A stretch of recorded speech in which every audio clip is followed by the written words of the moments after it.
کندوز تاریخ را سره وګورئ. د شایسته کندوز یو نوی انداز.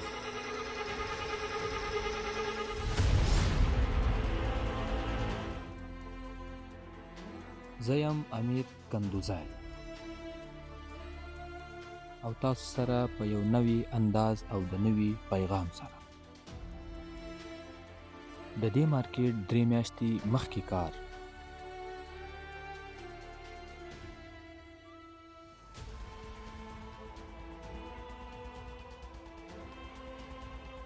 بالکل همدغه ځای دی.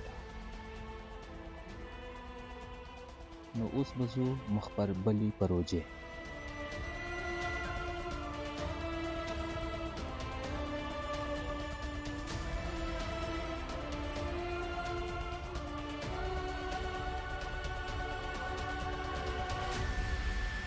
او که چیرته تاسو زموږ چینل سبسکرایب کړی نه وي نو چینل سبسکرایب کړئ او بیل آیکن بټن هم ووهئ چې هره نوې ویډیو تاسو ته موږ وړاندې کړو. او دا هم دی د ولي چاو.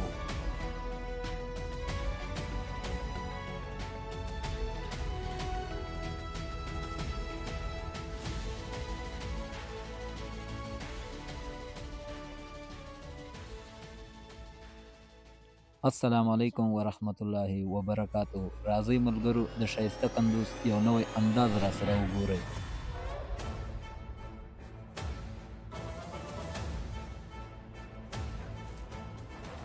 او زه سردار ساحل.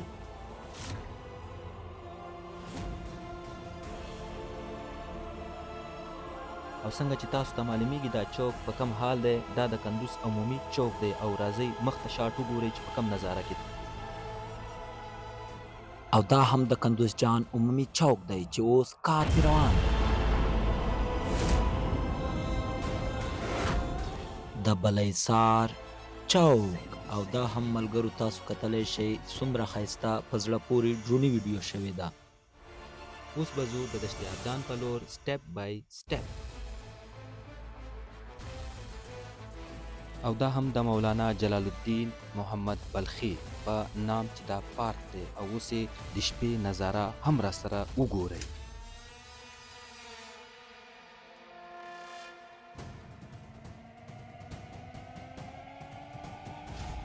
راځئ چې د یو بلې پروژې نه مو خبر کړم. دا ډروني ویډیو ده او دا موږ خپل د آیفون ویډیو ده. او تاسو لاندې نظاره هم را سره وګورئ. او دا پاپریکا د افغانستان د کندوز ولایت د دشت یاغجان په سیمه کې ده. او تاسو کتلی شئ دا د دې پروژې مین ګیټ دی. سټپ بای سټپ به ځو. په دې کې ګاډر، ټیایرن، سریا، نو داسې ډېر د پولیسکاري سامان دلته تیاریږي.